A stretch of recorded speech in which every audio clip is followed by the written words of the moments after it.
you very much for joining us, sir. I do want to talk about the GST, but I want to first lay the context.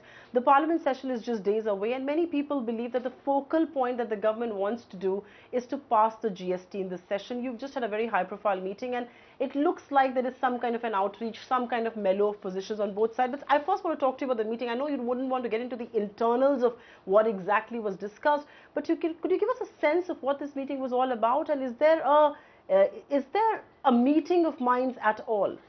Well, this meeting was on the invitation of the government, which the Congress party accepted. It was the first meeting, preliminary, where both the sides have sensitized each other about their respective positions. There has been a free and frank exchange of views, and the government has said that they'll come back to us. We have also informed the government, Ghulam Nabi Azad and me, that we will inform the Congress President, Vice President, our leadership, our strategy committee. And then the government and the Congress will meet again. It's very clear that this kind of initiative should have been there in the past. That's right. But unfortunately, we have a Prime Minister who is smug because of the numbers that he has in Lok Sabha and losing no opportunity to berate and insult the opposition. Mr. Prime Minister, in his recent interview, very recent, he was saying that Congress party has a suicidal approach. We are called confrontationists, whereas the fact is that this present Parliament, in the 2 years of the ruling dispensation, has passed more bills than in the previous 10 years. Yes. No, than in the previous 10 years. That's right. I do want to ask you, sir, that you have been on record to say that there is a greater chance of a GST now than it was previously. After your meeting today... No, I have not said so. So I think these words I have never used. What we have said that Congress party has never opposed the GST. I would like to set the record straight. And you are the original authors of the GST. Yes, we are in favor of GST. If the country could not get the GST, then that badge of honor, or whatever you may call it, belongs to Narendra Modi as Chief Minister of Gujarat, who opposed it upfront. That's right. And the BJP opposed it. That was partisan opposition. We have not held it back for any partisan considerations. We are not playing politics with it. What we have raised 3 fundamental issues. Yes. And I think the government realizes that there is at least some merit in what Congress is saying. True. I completely agree with you because you are coming up with a constitutional amendment, which will pave the way for the GST bill. Remember that after the constitutional amendment... And this is the first such amendment in our independent India. The question which will bring about a paradigm change. Absolutely. The manner in which the duties are levied, collected and distributed or shared. And it will be up to lawmakers like you to see it through. But my question really was that after the meeting today, is there a sense that there could be consensus on a reform as big as this? The government should have reached out to you. That's a point well noted, well taken, and most commentators... No, because it is... Is there a broader sense of a consensus today? It is good. No, consensus has to be reached. Consensus has been elusive. Are we on the way to reach a consensus? No, see, this was the preliminary meeting. We have to hear from the government as to what is now their response to what we have conveyed today. I'm not going into details. Right. So we'll wait. It's only fair that we wait for them to come back to us. Now, we have been saying it for long, that the confrontationist approach towards the opposition and the Congress in particular was not correct. On this issue, and for that matter, there are many other issues facing the country. There has to be, in a democracy, a constructive dialogue between the opposition and the government. That's right. But the present Prime Minister and his government did not believe in that. Are you saying when you are talking of stance though now? Well, I think it's a recognition of one fact, that perpetual confrontation is not in the interest of a healthy democracy. That's right, yes. Secondly, you cannot bring about constitutional amendments which have far-reaching implications through division and tension. You must have a broad-based national consensus. So when you say that the government and the principal opposition party have talked, Well, it is a step in that direction. It's perhaps the right thing to do. At least an effort being made to reach a consensus. Are you surprised with the kind of popular opinion that's building up around the GST, whether it's pro, whether it's anti, but the kind of common parlance and common debates that the GST has become a part of? Why was this debate not there for the last 1 decade? I And would it's like to happening ask for this decades. counter question, and to the media too. Are you surprised? We are the with- same country. Is the same GST bill which was being opposed? Perhaps because it has taken a decade for us to get where we No, have. no. But who is responsible? Why there is no honest commentary there? Why the Prime Minister has not apologized once to the country that I and my party opposed it and I'm sorry for that? I think that will go down very well for his image too. It But certainly he does not believe in that. He only believes in blaming the opposition. It certainly will, but I must ask you a question, sir. As original authors of the GST and as people who've tried to nurture the GST for 10 years, wouldn't you be happy and wouldn't it make you proud if GST were to become a reality? Yes, but it has to be a meaningful GST. There has to be certainty and predictability in that GST. That's why we are very clear that there is a meeting of minds when it comes to the cap. But where do you put the cap? I was going to come Unless to that. and until Yes. it is firmly Stated somewhere. ring fence, not somewhere. I will come to ring fence because I think that's a very important word that you have used and brought to the parlance. But I will ask you, there seemingly is also a mellow down in your position, in the Congress. No mellow down. You were at least talking about ring fence. You are no longer insisting it has to be in the constitution alone. We will not go ahead. Listen. You're being mature about it, and that's a when compliment. two sides are negotiating, Yes. you cannot, if the government says There that has this to is be our final positions and position. yes. So we are sounding each other out, and we have to wait for what solution the government suggests. We cannot leave it to the arbitrary determination of the government of the day or the executive. Is that change in position also due to the fact that the Congress cannot afford to be seen as obstructing a bill? It's not a question of change of position. It is we are being pragmatic in our approach. But that doesn't mean that we have said that let there be no cap. The cap has to be there. That we will insist. We will not say that cap will not be there. We have issues with the 1% surcharge. We have made it very clear that we are not accepting because it will be cascading. It will actually, from every interstate transaction that will keep on adding, it will make... It will be a distorted field, absolutely. Yes, the and 1%. it will make India's GST prohibitively high. Now, when we look at the global best practices, what should we be doing? What is the purpose of the GST? Look at the peer group. No, but to also give to the country A uniform tax. a uniform tax, but also common market. That's right, yes. And to bring down the burden on the producer, that's the industry, and the consumer, True. and in the process bring down the transaction costs and make your industrial products or manufactured products globally more competitive in global markets, because our transaction costs as of today are very high. And there is no uniformity of tax. But there is a large consensus on this demand. 1% should go. I think the government in many forums and platforms has said it will, and I think there's meeting of minds there definitely. I want to specifically speak to you about cap, but first want to touch upon the new word that you have introduced in public debates on the GST, and that is ring fenced. What exactly do you mean? Which by cannot that? be tinkered by the government of the day. Okay. No. Parliament, without parliament.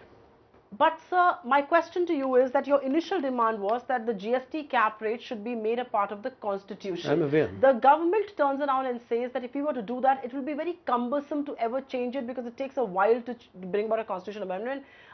There are sections I would not like that to... said it can be a part of the GST bill. Is that agreeable to you? I don't think I will be commenting on this now, since we and the government are talking to each other. So we'll wait. What we have... but that's a position you're not willing to give up on. It has to be included somewhere. It has, not it has somewhere. To be ring-fenced. Yes, it has to be. Why do you fear that? Why do you think GST There's no question of any fear. Why do you think GST rate needs to be ring-fenced?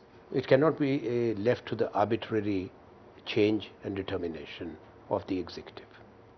But sir, if I were to ask you that question, you've been in public life for decades now, and you do understand that any high GST rate is going to be counterproductive for the government of the day. That's for them to think. No, but If that is the reason, wouldn't the government No, also be conscious of the fact? When the parliament enacts the law, it has to be the correct law. That's important. You cannot leave lacunae and flaws. Could that be the deal breaker? I'm not commenting. Both the sides are talking. We just had a meeting today. So 1% perhaps is likely to go, because that's what the government has also indicated. But as far as I'm not saying anything fencing, because I have to hear I'm it not from the getting from government. you, but I'm saying as far as ring fencing is concerned, the Congress party wants the GST tax rate to be ring fenced, and the tax rate should be only 18%. That's what the government is saying. Are you comfortable with 18%? Well, if the government is comfortable, if the GST Council and the Empowered Committee of Finance Ministers are okay, then we will go along. I will ask you one more specific question before I get the broader perspective in the Dispute Resolution Tribunal that has been also one of the 3 demands that the Congress party raised, and some people believe there is merit in it, others believe there is not. A lot of people believe because GST is going to be a new law, there will be teething troubles, there will be litigation. Let a tribunal decide on issues. Why let the courts decide that are already overburdened? Isn't there some merit in that argument? Well, yes, there are 2 viewpoints. There is one viewpoint which says that the dispute redressal mechanism should have a judicial member association. That's right. Or should be a structure where there is independent arbitration. There's the other viewpoint that these are the powers of the center and the states when it comes to taxation, and that cannot be transferred to judiciary. So that is the second school of thought. Now you have to find a middle ground somewhere, that how the dispute redressal mechanism will be institutionalized. In principle, it is agreed that there is need for a dispute redressal mechanism. Right. Now the GST Council, Interstate GST Council, will take a call on that, because we cannot overlook the fact that we are a federal country and the states have much at stake. Absolutely. So the GST Council has to democratically determine. And what has been said, that the composition has to be 2/3, 1/3. That's right. And no decisions should be taken without a 3/4 majority, because this bill has been to the select committee, joint select committee. True. And the select committee has taken its call.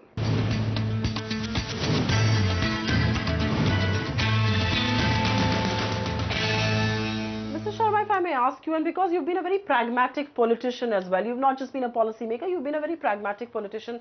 If the GST Council were to decide this, and let's give states the due that they deserve right now, they are giving up a lot in the process of getting a GST for India. I mean, both sides need to give states this credit, and which is why I must ask you this question. If the states were to decide that, then is that demand perhaps best to be left to the GST Council? No, GST Council has to be given its due respect. You cannot overlook that. After all the states and the central government are represented together. True. And that's how the decision making should take place. But what would be the exact mechanism? For example, there may be a dispute between 2 states which involves purely economic matters, or the sharing of some taxes. That's a separate issue. There could be a dispute which would require a judicial mind. So GST Council must therefore create an institutional mechanism so that they can bring in people for a particular matter, because you cannot say one size fits all. True. So you may need an economist, you may need a tax expert, you may need, of course, always a legal mind, or somebody who has experience of judiciary and arbitration. Absolutely. Before the right noises began to be spoken around the GST, the government had indicated that if the Congress doesn't come on board, they will put the GST to a vote in the Rajya Sabha. And that was a wrong approach, immature and incorrect. Why do you say that?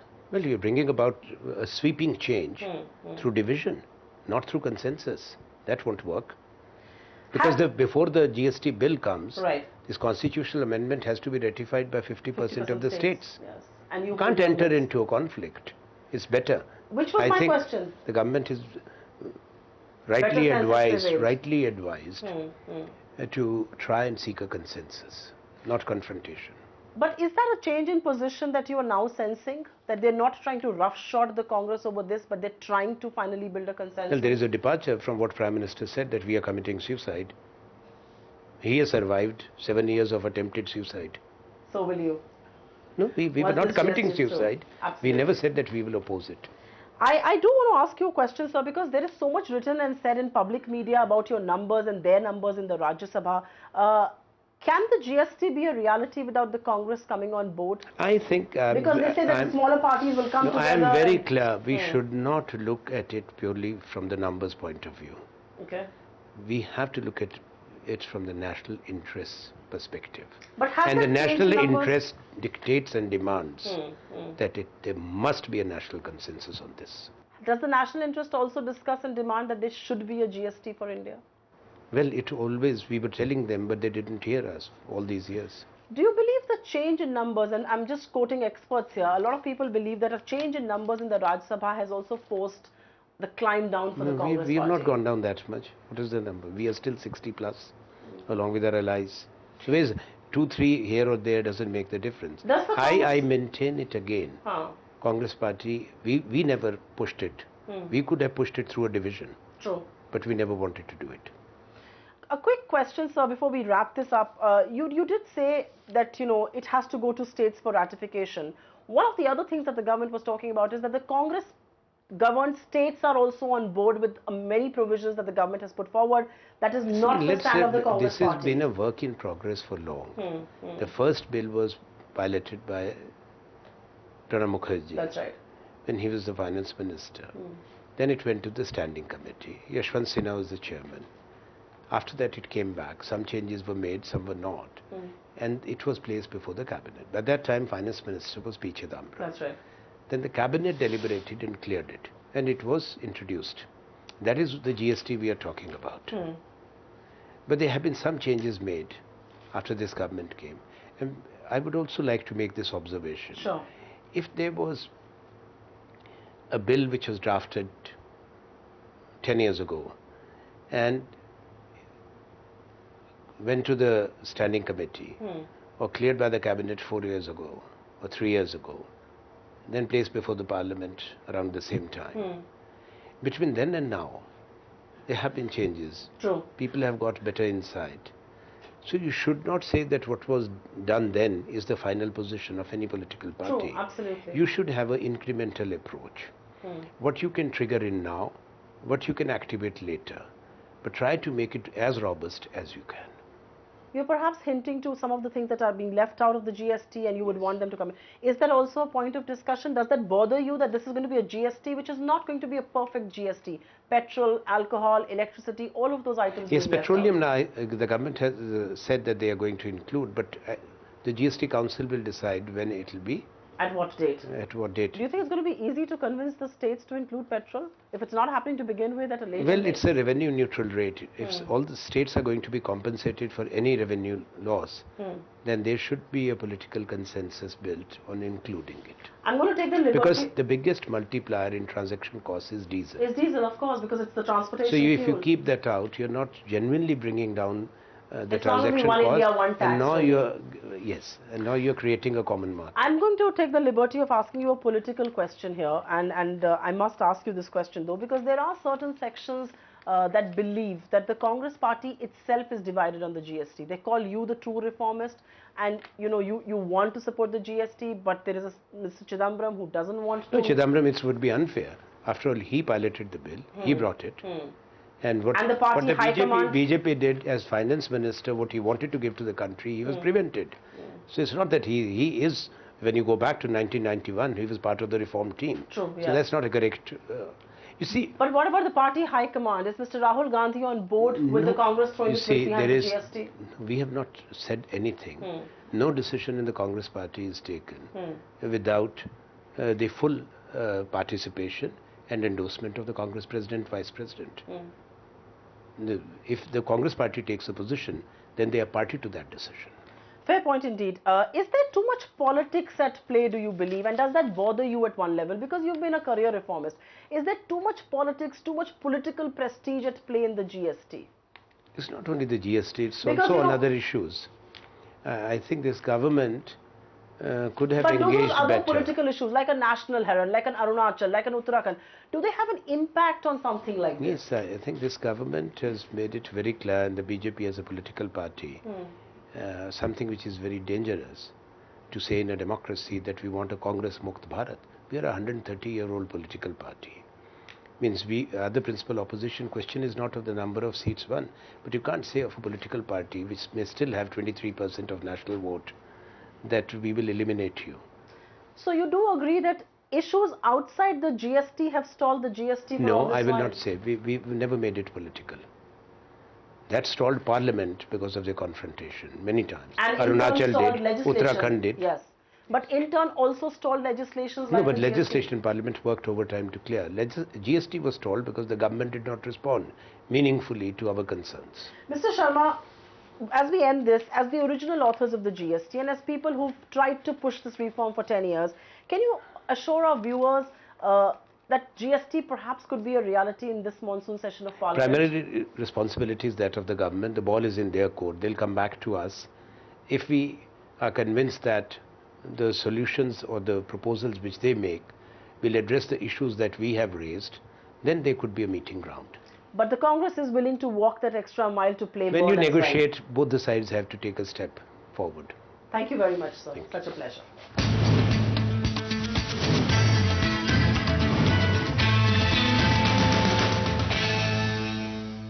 Find us on Facebook at facebook.com/ETNOW and don't forget to click the like button. You can also follow us on Twitter at ETNOW Live. To stay updated with all our programming, hit the subscribe button on our YouTube channel by logging on to youtube.com/user/ETNOW.